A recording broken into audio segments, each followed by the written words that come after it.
Warning. This episode contains details that some listeners may find disturbing. Hollywood, the land of dreams, a place where stars are born and fortunes are made. But underneath the glamour and the glitz, there's a darker side. Tonight, we step into the shadows of the town's past, where secrets fester and whispers of murder linger in the smoky air. 3 unsolved cases, 3 lives cut short. Fame and fortune couldn't save them, and the truth, well, my friends, it's still hiding in the shadows. This is a study of strange.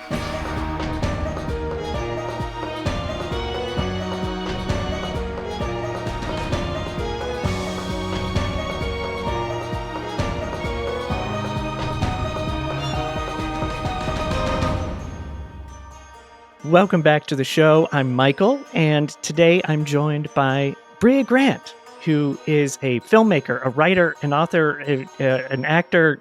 Brea, you do so many things. Yeah, when people say it like that, I feel like it's too many. That's true. But don't we all? You do too. Yeah.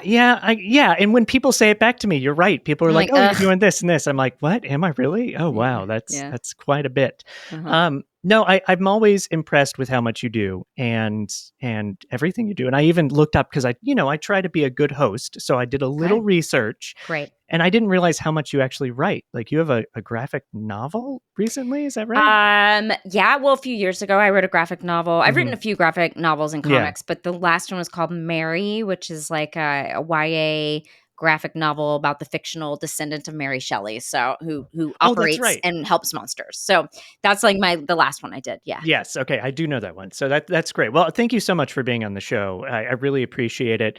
And today we're going to dive into some Hollywood unsolved murders. And so I wanted a filmmaker like yourself. Do you, you make horror movies, but do you consume anything like true crime or just strange, anything of high strangeness at all? Yeah, for sure. I mean, I think that's part of being in the horror world is that you sort of encounter these stories of the paranormal or high strangeness or true crime. Like, I think that kind of like there's a Venn diagram there where we do some crossover. Absolutely. And then I think there's a Venn diagram as a woman where you consume true crime. I don't know why we're all obsessed with true crime, but we do seem to be drawn to it. Yeah. Yes. Well, I hope you like these stories. You may know of a few of them. I'm not just going to list them out. I'll sort of bring them up one by one as we go through it. And in the past, I had a previous episode a year or two ago called The Murder in Greystone Manor, which is a giant mansion in Beverly Hills. It is a park now. Have you ever been to Greystone? I actually haven't, but I know where it is. Yeah, it's worth going, and you can hike the sort of property and stuff, and it's beautiful. But there was a murder there, and I covered that in a previous episode. And I just love Hollywood history, and I love anything that makes me think of noir movies. Yeah. And I really enjoyed that episode. A lot of people did, so I started keeping a list of some other like Los Angeles tales that I wanted to do. And I couldn't decide on one, so I picked 3 today. Great. And that's the way it goes. So I will dive in. The first story we're doing today, Brea, is about Thelma Todd. Does that name sound familiar to you? It does not. Okay, so Thelma Todd was known as the Ice Cream Blonde, or the Hot Toddy was another nickname she had. She was a successful actress in the 20s and 30s and also an entrepreneur. And this case of her death it contributed to the narrative that glitzy, glamorous Hollywood is also a home to seedy things and bad morals and bad character, the kind of thing It's that very people... Hollywood Babylon. Exactly. And it's still, people still say it about Hollywood, especially back then, because there was a connection to the mob when the movie industry started and illegal drugs and alcohol and stuff. Now, you're a filmmaker. You're in LA. Correct.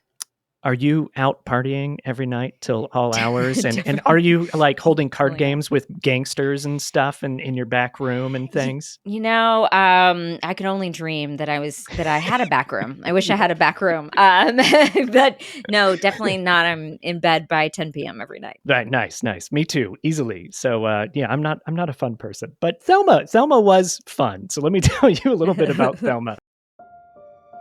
So Thelma Alice Todd was born on July 29th, 1906 in Massachusetts, and she lived the dream. She was a small-town girl who made it all the way to becoming a Hollywood star. After being a beauty queen, she transitioned into acting, and by the 20s, she had become one of the most beloved comedic actresses in Hollywood, and even transitioned from the silent pictures to the talkies, which not all the actors back then were successful of.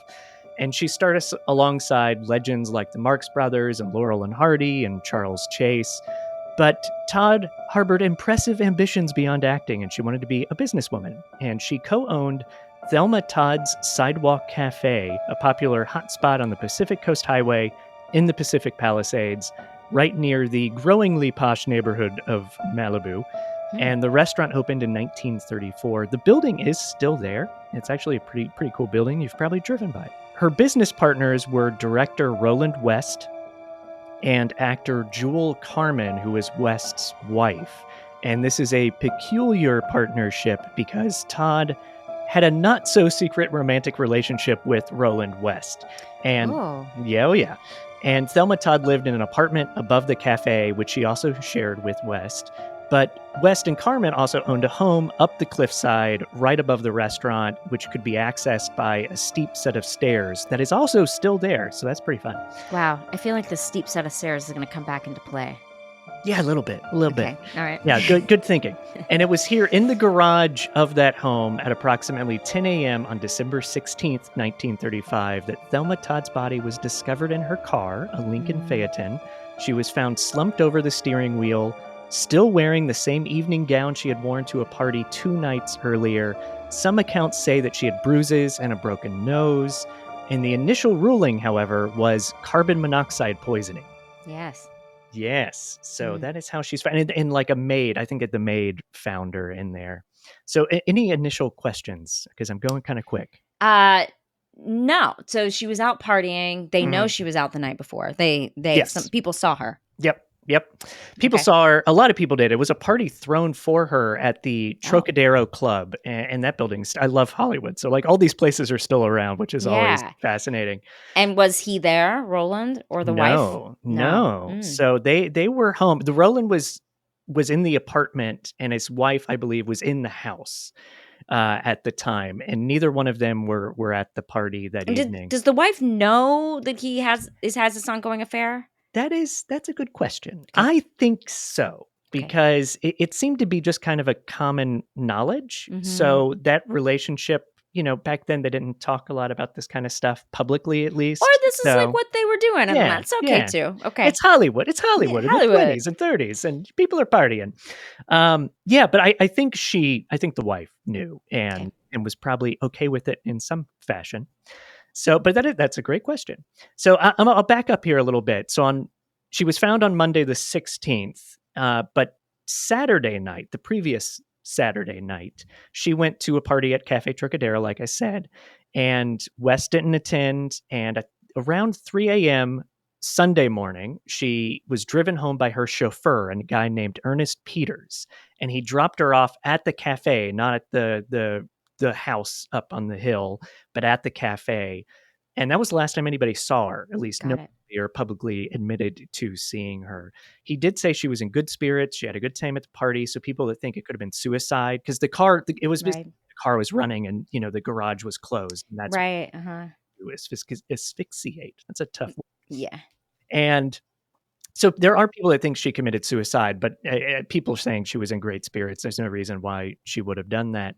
And so there's a myriad of theories. And just today, because I'm covering a lot of stories, I won't go into everything, but just to kind of cover the bases here, it could have been an accident. One of the most simple theories out there is that after a night of drinking and partying, she came home, but she was locked out of the apartment. And to keep warm, because it was December, and even though it's LA, it does get cold, and it was very cold that evening, she went up those steep set of stairs garage, opened it, got in her car, and turned it on to keep herself warm, not thinking, oh, this isn't good to be breathing car fumes all night long. But we all know that. We know that you shouldn't do that. Yeah, and Everyone knows. she was a smart woman. Like, she's not, Mhm. I don't think she's a dummy, so I think Mhm. she would have known that.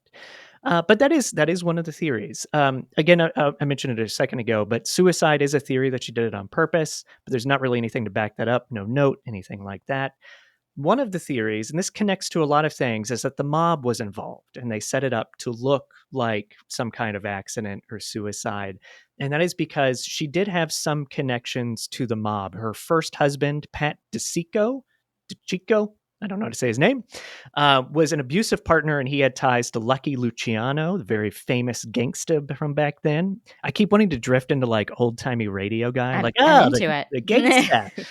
Yeah, and so there are some ties to the mob. Apparently, someone asked her to get involved with some like gambling ring using her cafe, and she declined. And so they could have been Oh, taking out that, they didn't like that. they did Okay. not like that. Okay. Also, Roland West is, the first suspect to come to mind. Her business partner and boyfriend, and he could have been mad that she still wanted to party and meet other people. And there's a variety of reasons someone can get mad at their partner. And he locked her in the garage that night, upset that she came home late. And there you go. Hmm. Also, Thelma's mother comes up in a lot of these potential Oh, suspects. She was the inheritor of her daughter's estate. I don't know if inheritor is a legal term, but I I'm going to like use that. it. Yeah. And there's little evidence to suggest that she was involved, but some speculate the possibility that there's a financial motive there. Some have brought up the chauffeur, but there's not really any reason for him to try to trick her or lock her in the garage. He didn't Mm. get anything out of it. And one of my favorite things to do on the show, Bria, is I like to clarify things that get mixed up in all these stories as they spread. And one of the things that comes up is the Roland West, and he wanted her dead, and he contributed to it, and he killed her. And it's obviously murder and not an accident, because she had bruises and a broken nose, and Mm. some accounts say there was blood in the car. None of that's actually true. She didn't have Oh. bruises. She didn't have a broken nose. There was Oh. no blood in the car. And it's one of those things that's been kind of like lost to time, and also tabloids. People were Mhm. making up stuff when this happened, and that's where kind of rumors spread. She did have a key to her apartment, by the way. So the idea that she got locked out is a little weird. However, Roland West did say that the side door, which is where her key would have gotten her in, he had bolted it that night, thinking she was already home and didn't realize she was still out. Oh, okay, so maybe she couldn't get in. Maybe she couldn't get in. Yeah. Here's the To me, the strangest thing about this whole case is when they did an autopsy, she had food in her system that was not served at the party. Oh. So where did she get that food? Was she somewhere Sunday before she got in that garage? Did she meet up with somebody? Something like that. And that to me is the And, weirdest part. the chauffeur dropped her off at what time? So they left the party at 3 a.m. So I'm going to guess 3:30, something like that, And her body was found. on the next morning at 10 a.m. Oh, So okay. over 24 hours later. Okay. Yeah, yeah. Interesting. Interesting indeed. And it is still a mystery. Here we are. What is this? 90 years later thereabouts? Yeah. Yeah, and we And are did no getting one no closer. one was arrested? No one was No one was Mm. arrested. No one was tried. All the suspects the police looked into are ones I kind of talked about here today, specifically Yeah. like Roland West and his wife and all those kind of folks and the chauffeur. But yeah, it's just been a big mystery. And it could, Hmm. I like simple explanations, very much like Sherlock Holmes. I like simple things. And I do think it's possible that it was an accident. Hmm. And perhaps she is aware that carbon monoxide or, the exhaust from a car will kill you, but perhaps she did get locked out, wandered up the steps, but maybe she was really drunk and just kind of fell Could be drunk. asleep. Yeah. That's a good point. I Yeah. mean, yeah, don't underestimate where she's like, "I'm just gonna warm up for a minute and then pass Yeah. out in the car," and Yeah. then I'm going to warm up until the sure. sun comes up. Then I'm going to bang on the door. And that, you know what? That brings up another question I had thought about. If she couldn't get in, What why is she not just like bang really, like wake up Roland inside? Like, you Yeah. know? Yeah, which makes me think him. Yeah. That she did do that and he was trying to kill her. Yeah. That makes me think of that something bad happened. Yeah. Me Yeah. too. Me Yeah. too. Well, I wish I could solve it on the show. That would Yeah. be groundbreaking for a study of strange, but I can't. I cannot solve any of these. And our next That's story, not your goal here? You're not trying to solve it's I not an mean, I unsolved? wish, but, I can only do so much. Sure. I only That's have fair. so much time. I That's can't fair. do everything. But, the mystery, I love mystery. So I love sharing these things because the mystery, as a previous guest of mine has said, the mystery is what drives us, and it is very true.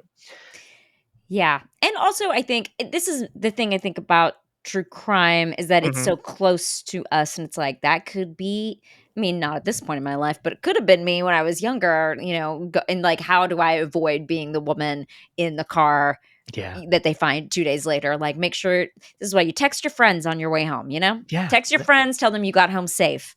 And then, not that she could have done that, but No, but, in the modern age, we do have those conveniences, and that is smart, even if you're not, a big Hollywood actress, just to, like, that's if right. you're out late, Text your text somebody, friends. text your friends, text your family, whatever, keep Tell them them you can't get informed. into the apartment, Yeah. and they'll say, "Don't turn on the car in the Yeah, garage." exactly.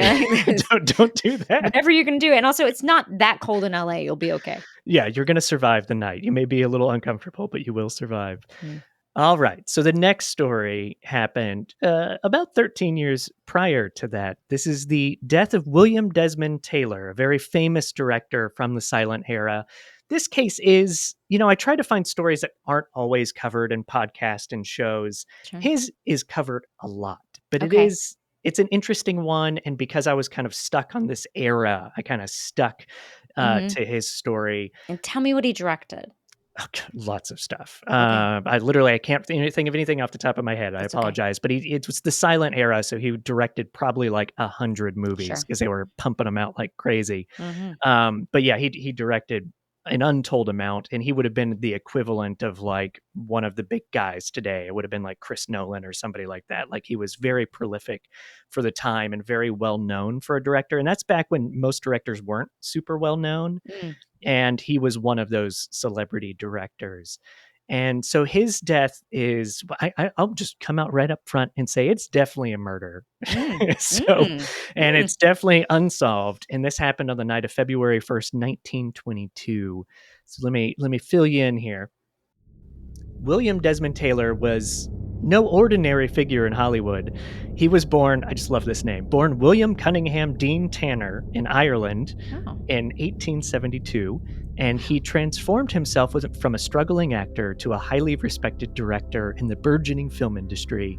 And by the 20s, he had worked in over 60 films and was at the height of his career. And on the surface, Taylor appeared to be a man in control of his destiny. He was wealthy, he was respected, he was powerful, he had connections with all the big stars of the day. But beneath the glittering surface, as I wrote, now I feel like that was a little dorky of a sentence, but that's all right. yeah, I liked it. He had some secrets, and those secrets would become key to understanding the circumstances of his death, at least in so much as we can. On February 1st, 1922, he lived in a modest but upscale bungalow at the Alvarado Court Apartments in Westlake of Los Angeles. Oh, Yeah. it's not far And, from where I live. ooh, Yeah. all right. I wonder if the building's still there. Normally I look that up, and I didn't Yeah. look that up. At approximately 7:30 p.m., neighbors reported hearing what sounded like a gunshot coming from his residence, but no one paid much mind, because it's LA and it's a city and stuff. Mhm. The following morning, Taylor's valet, Henry Peavy, arrived at the bungalow to find his employer lying Do dead on the all these floor. people have valets and chauffeurs? I mean, was that just the era or I think it's a okay, little bit of the era. And also, honestly, everybody we're going to talk about today had money. So, okay. yeah, They didn't yeah. like driving. No. Yeah. I don't think a lot of people knew how to drive back then. Cars were still Guess relatively that's a good young. point. That's a good Yeah. point. Okay. All right, sorry. So anyway, word spread fast right after Henry Peavy, the valet, found dead William Desmond Taylor on the floor of his apartment. And soon people were visiting the crime scene. And when I say people, I mean other actors, because he was well known. So they all kind of rushed over and word spread fast. And these are people that showed up before the police. And one of these people was assumed to be a doctor who looked at the body and proclaimed Taylor to have died naturally. But by the time police showed up, They turned over his body and found a gunshot wound in his back. So there you go. And the investigation into his death revealed far more than just the details of the crime. It exposed a world of secrets, scandals, and shadowy figures behind Hollywood's golden age. Yes. So, yeah, let me give you a little more information here. So Taylor had been involved, and I don't mean that romantically necessarily, but he had close relationships with two famous actresses, Mary Miles Minter, one of the greatest names of all time. Great name. And Mabel Normand. And Mary Miles Minter was a former child star. She was still very young. I think she was in her late teens, I think, when this happened. And she had been one of Taylor's proteges. She had openly professed her love for the director. She was very obsessed with him. They found love letters to him after he died from Mary Miles Minter.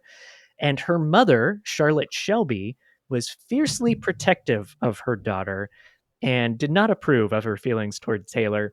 And she, the mother, quickly became a suspect as rumors swirled that she had means and motive and opportunity to kill William Desmond Taylor because of this fear of a relationship with her daughter.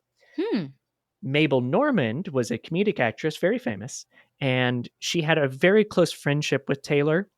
And she was one of the last people to see him alive that we know of. She was at his house just hours before he would have died, but she had left, and she apparently did have what is it called?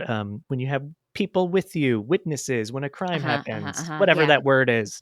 I'm sure listeners know exactly what I mean and are mad at me for forgetting for it. Anyway, that makes me feel better. I'm glad you can't think of the word. It'll come to us in like 5 minutes and we'll shout it out. Alibi. We did it. So it was also found out that Taylor had a previous family in a previous life. This is some of those dark secrets of Hollywood. Yeah, he was living on the East Coast and he had a wife and daughter. And literally one day he just disappeared. Like they couldn't find him. You could do that back then. You could just up and go.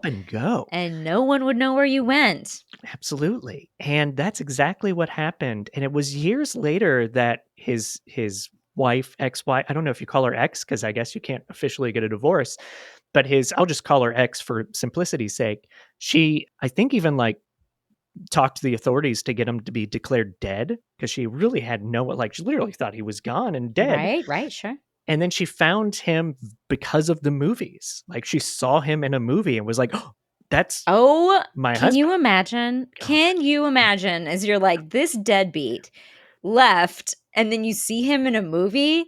I'll tell you what, I'd be getting on a train cross country. I'd call my chauffeur. Yeah. Go cross country and find that man. Absolutely. Yeah, it'd be such a mix of emotions because I'd be so mad. Yeah.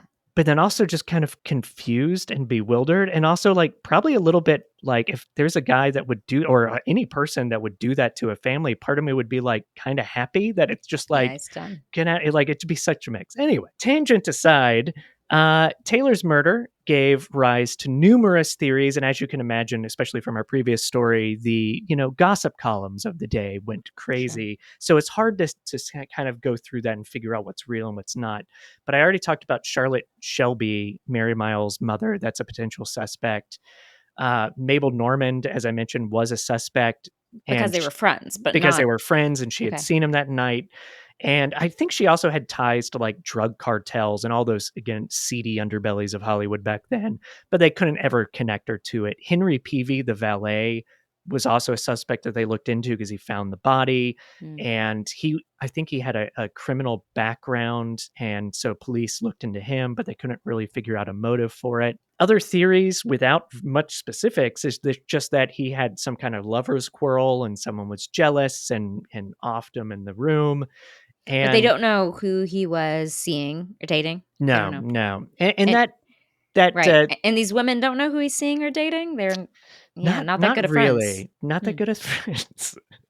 And also, I think it's hard to kind of flesh out what's real because I did read, and I didn't even write them all down just because today I'm doing 3 stories instead of 1. Normally I go a little bit deeper dive. But it's so hard to figure out what's real and what's just a rumor that I was like, I'm just going to focus on like the vague lover's quarrel thing because there isn't evidence about any of the other people that typically come up in these stories.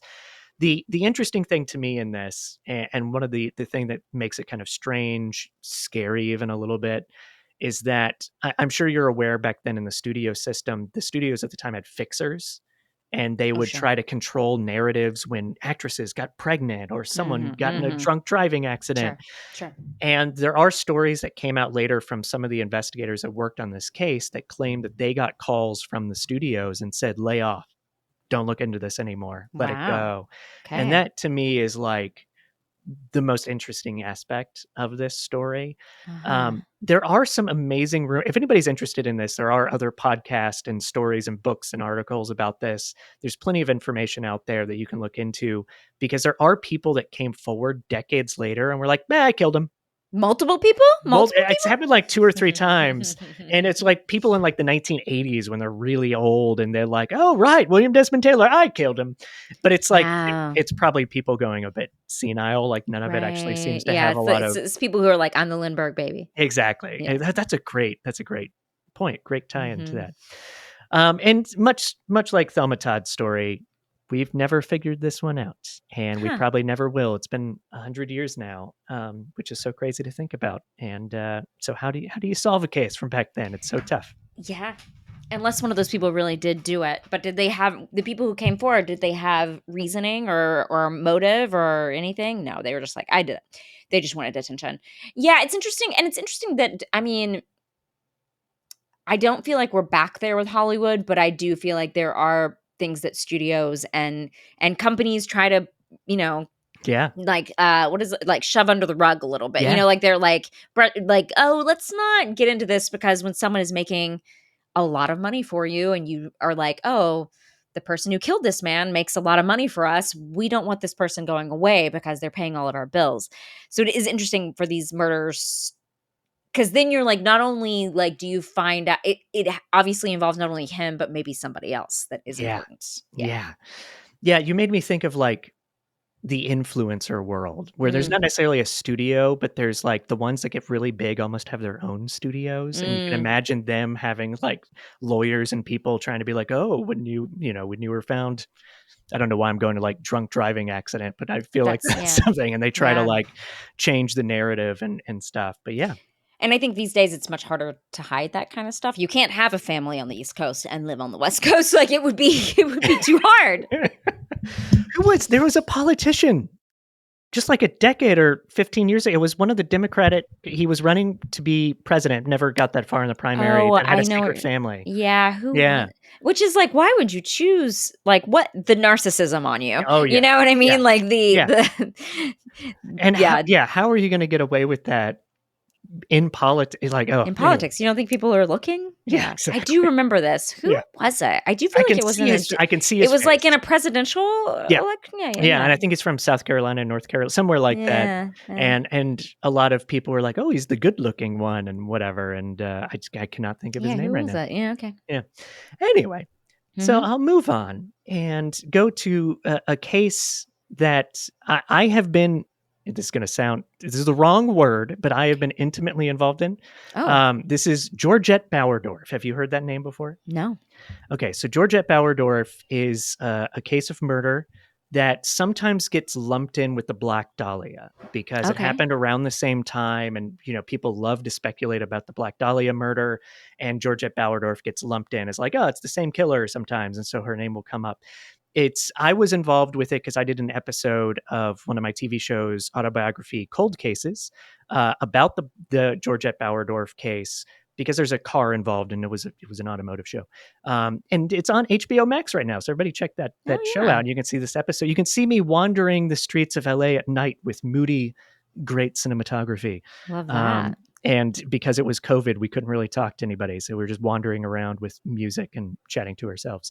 But Georgette Bauerdorf is a case that it's just a fascinating case. And unlike the other two people that I've covered tonight, she was not a movie star. She was not famous by any means, but she was a wealthy heiress. Her Mhm. father had a lot of money from the oil business.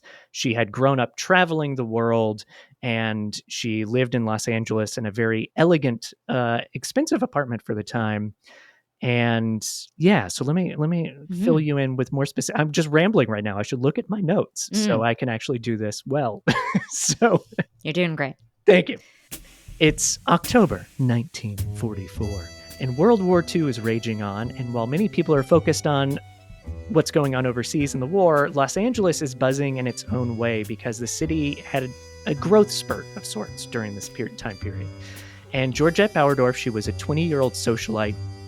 And like I said before, she's traveled the world. She's living in luxury. And she was living at the El Palacio Apartments on Fountain Avenue in West Hollywood. It's still there. It's still Is a great... it? Okay. Yeah. Right. And it's right at La Cienega and Fountain. It's right on the northeast corner. Oh, I know where that is. Yeah, of course. So you've probably been by it a million times. And I had to go film in front of the building and stuff. It's a beautiful building, and I'm so glad they haven't gotten rid of it because it has that old, LA, when architecture actually had a design in LA. It was fantastic. Georgette was a volunteer hostess at the Hollywood Canteen, which was a nightclub for servicemen. And it served millions of people in the military during the war. It was always free for servicemen. It had food, it had drinks, it had live bands, and it was started by a lot of the movie stars back then, where this was their way to contribute to the war effort. And Georgette valued and enjoyed her time helping there. She would write letters about missing it when she was away, even though she complained that the men there could be jerks. That comment aside, she was always willing to help people in the military out. She would take them out for lunches after she met them at the club. She would even invite some back to her place in a very innocent way, at least that we're aware of, to give them like a couch to sleep on, that kind of thing. That's nice. And on October 11th, Georgette was last seen leaving the Hollywood Canteen around 11:30 p.m. She was driving in her black 1936 Oldsmobile coupe, and she was headed home to her apartment. And on the way back, she picked up a hitchhiker, a Army gentleman named Gordon Adland. I was going to say, why did you do that? But I guess because she had the soft spot for that. And you see a lot of Army and stuff out and whatever. And this was on Sunset that she picked him up. And he wasn't going very far. That doesn't make it better. No, I don't know why you're acting like that. Yeah. Okay. It was on Sunset. No, Sunset, that's the last place you should pick somebody up. It was just the Strip. It's no big deal. And so he wasn't going very far. He got a ride to meet up with his brother, who was a bartender at a nightclub, and she dropped him off and then went home. And whether she went straight there or not, we don't know, but she did drop off Adland and then drove a short distance back to her apartment at some point. And in case it's important, I will clarify right away, Adland called the authorities when he found out that she was murdered. He had been, that morning, he was being sent to a post in Alaska, I think, for the war. And I will also say he had tons of alibis, now that we know that word. Yes, we know. His brother, his sister, he had family, like he was staying with family. So he's very much covered, and he wanted to make sure that the police knew all the information he had on her. He didn't know her name, but like he recognized her in the newspaper and stuff. And he did mention that she spoke about her boyfriend a lot in the ride home. Maybe that's just a way to like protect yourself from a random guy in the car. And she mentioned she was going straight home because she was expecting a message from him.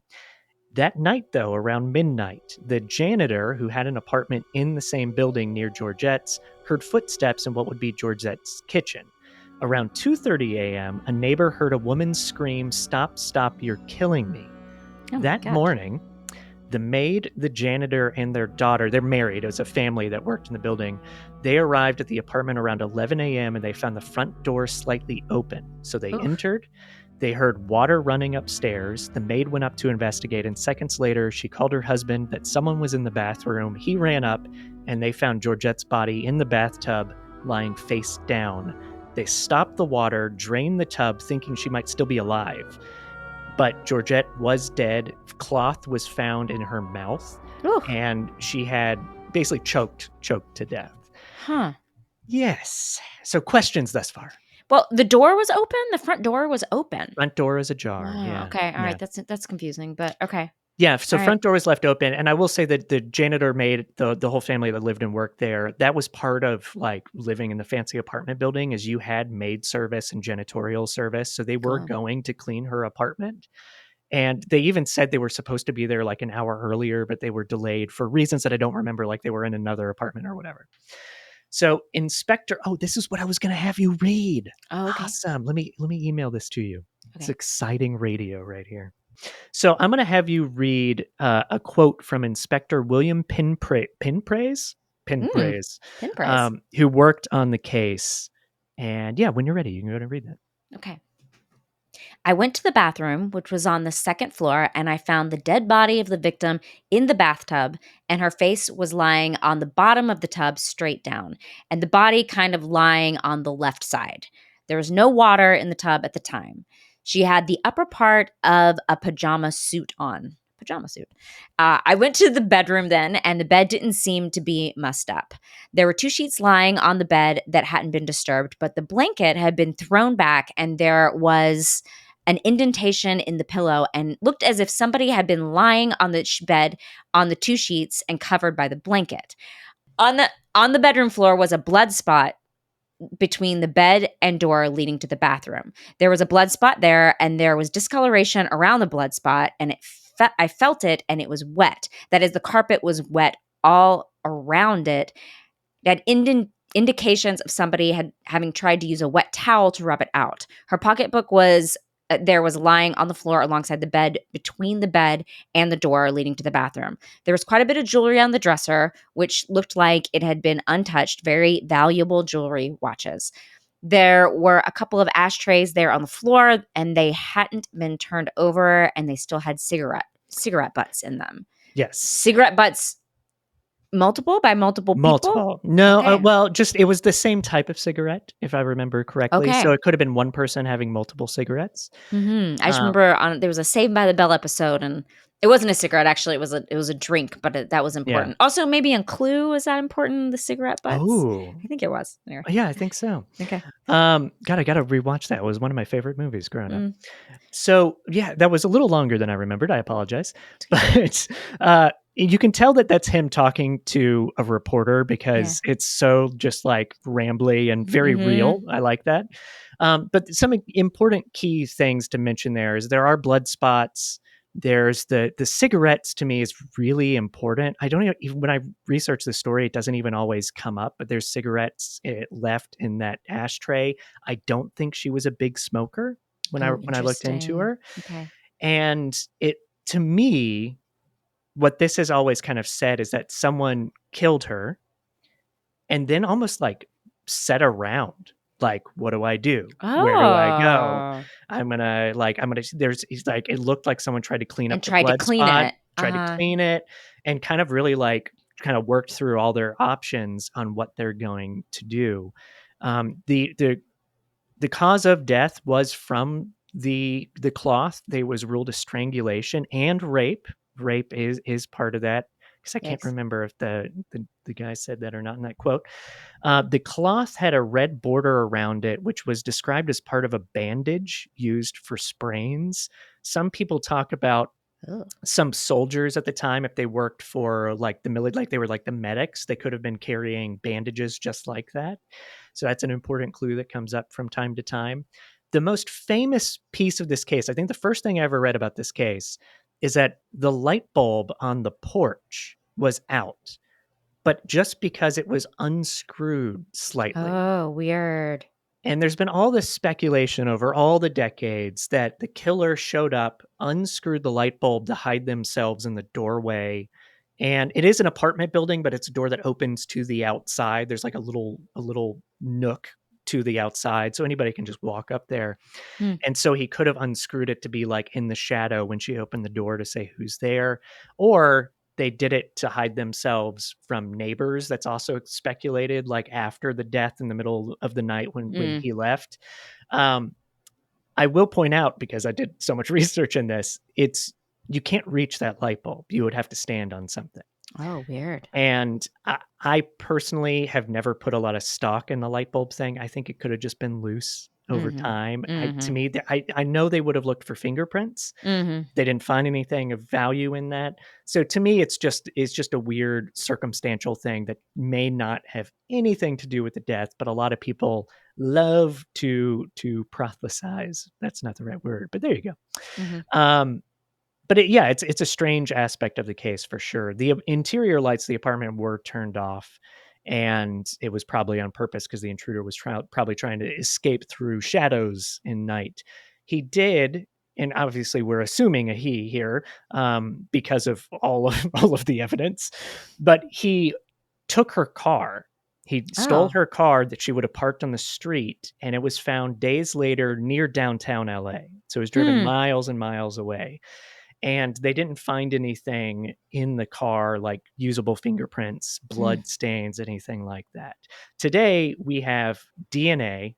Whoa, Don't know. balloons. Don't What know. happened? That's Don't know. crazy. That was weird. That's we just had balloons flash across our Hmm. screen, and we don't know why. Um, especially at that moment of talking Yeah. about killers. It's so weird.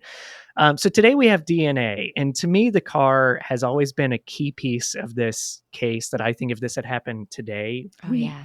would have a chance to catch them because I And think the DNA cigarettes. and the Yeah. cigarettes, all that kind of stuff, you could find them, and but back then they didn't have what we have today, and yeah, they were never able to connect it. I did talk to the former head of forensics for Los Angeles County when we Mm. did the show about this, because this was under the jurisdiction of the county at the time when the murder. Now it's be like Hollywood division of LAPD, but back then it was LA Sheriff's Department. And he mentioned that they would have ran fingerprints, they would have done everything they could have done at the time on this case, and they were very good at it back then, and they still came up empty. Yeah, and that's a bummer because it's like, yeah, you have so many things. I mean, for me, I'm like, this guy tried to clean up the blood. That makes me think it's somebody who knows her. Yeah, And it also, her yelling, "You're killing me," sounds to me like she knows she him. knows him. Yeah, I Yeah, because completely agree. I don't know if I'd yell that. I mean, I don't know what I'd yell, but I mean, Yeah, I just don't. I think that that's a familiar thing to say instead of uh yeah, like just screaming. And yeah, I feel like it's a different kind of I response. do too. I do too. Yeah. I think you hit it on nail on the head with familiar. It's a familiar response in that Mhm. situation. Uh-huh. And then Yeah. and the cleaning up of the blood feels almost like you know her, you're trying to do something to like make yourself feel better or make it it's that weird thing when someone when there is like them, they act differently when they kill their victims. Yes, yes. Yeah. And she was known, again, the hitchhiker earlier. She Mm. was known to help out soldiers, give them a couch to sleep on, take them to lunch, pay for things. So I think somebody could have shown up at her apartment that night and was like, "Hey, I need some place to stay." Mhm. And she let them in, and they had, And the guy she gave her a ride to, she just gave him a ride. she just gave him a ride. And again, Mm. he had alibis and people Mhm, that mhm, during mhm. the time of when the death would have actually happened, he was elsewhere. And she was talking about a boyfriend, so maybe she had a boyfriend. She did have a boyfriend. So to me, it's very like innocent 20-year-old of 1940s. She had met this guy, I think, at the canteen. I forget his name, but he lived in Texas, Mm. and they did write each other. They would send each other letters and stuff, but they weren't like they had only been around each other a few times. They weren't like Oh. super super intimate Hmm. and close. But she was like, I think, expecting either a call or a letter or something from him. And again, she also was probably just laying that on because she did pick up a random dude, and so, I got to get home Sure. to my boyfriend. Don't get you Yeah, sure, don't sure, think of sure. anything naughty over there. Yeah. That kind of thing. Now, one of the prominent theories that's been floating around is that there was a guy that she danced with at the canteen. In most accounts, you hear him called an unnamed man who was creeping her out. Mm. The truth is, we actually know the name. It's a guy named Cosmo Volpe, just a fantastic name. Wow. And there's all these stories that Stu's creeping her out, but when the police actually investigated this, they found out that she actually wanted to dance with him. So Hmm. someone saw something like that just gave them the wrong impression, and she danced with him for like 5 dances, and which is a long time. If you're getting creeped Yeah, out by it's a lot. somebody, you're going to find an excuse. Especially she's helping work there. Like surely she's like, oh, Mhm. I've got to go back and serve the tables. Like there's Mhm. easy outs, and she danced with him for a long time. But he was a primary suspect for a while, but he actually had alibis as well. He had plenty Hmm. of people that put him elsewhere when the murder would have happened. Um, and A that's and they sorry, never solved it? never ever solved it. Huh. And I think the theories that make the most sense to me are exactly what you said. To me, it sounds like somebody she knew. somebody probably showed up at her place and wanted a place to stay and knew that she would be nice and take care of them. And yeah, it's just really, really, really sad. Yeah, there you go. Georgette Bauerdorf. Now, I mentioned earlier she does get connected to the Black Dahlia. There's been a number of books written that like say, oh, she was one of the victims of the Black Dahlia killer. There's a guy that wrote a book about I think it's his grandfather or his father, but it's the famous doctor that always gets tied to the Black Dahlia murder. I can't remember his name right now. But some claim that that guy that wrote the book about it claims that Georgette was one of his dad or grandfather's victims as well. And he would have known her because they were wealthy individuals in LA, that kind of thing. And does it follow the same pattern as the Black Dahlia? No. Okay. No. People just like to do this in true crime. I see. Yeah. Yes. Yeah. People like to put it. Not that I'm an expert by name. I'm a connoisseur of this stuff, but I'm no expert. So maybe I'm wrong, but I don't think it's the same pattern. This to me seems like a crime of passion and someone showed up and it went got out of far. control and yeah. But there you go. I got through all of those so much faster than I thought I would. Wow. Okay. But that's always good. I don't mind that at all. But yeah, these are Hollywood mysteries. And for people, if you like these kind of stories, send me a message, Instagram or a studyofstrange@gmail.com. Let me know because I have a list of so many other like Hollywood craziness stories going on. It's just an endless amount of material and I like doing it. So let me know. It's fascinating. There is something about it that's just so it's like the underbelly of the glamour. Yes, yeah. And again, I like noir movies. So this all makes me in my head everything's in black and white. Yeah, and you're the detective. Yeah, moody music. I did research potentially to tie it in with this, but then I thought we wouldn't have enough time, but I had some more modern stories, but I'll leave those for another episode to do. But thank you so much for doing this, Brea. Oh, thank you for having me. I really appreciate it. I always have so much fun doing this and I hope you had fun. Yeah, it's great. And what's next for you? What do you want people to know about? Well, if people like podcasts, I have a podcast I do weekly called Reading Glasses. It's a book podcast, and we just talk about, you don't have to read a book to listen. You can just listen. We talk about everything from reviewing book lights to new genres that are popping up to book news to we do all sorts of stuff.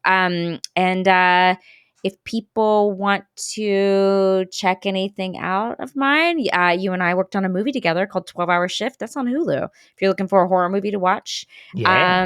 And if you're looking for another horror movie to watch, I did another one called Torn Hearts, and that one's on Amazon. Yeah. Mm-hmm.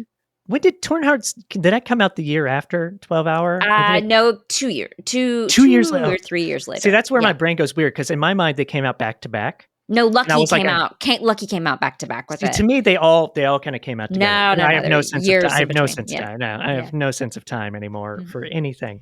But no, definitely check those out. I'll provide some links to some things, including the podcast and everything, in the show notes of this episode. And yeah, I guess that's it, Brea. Great. I've got nothing else. I'm all out.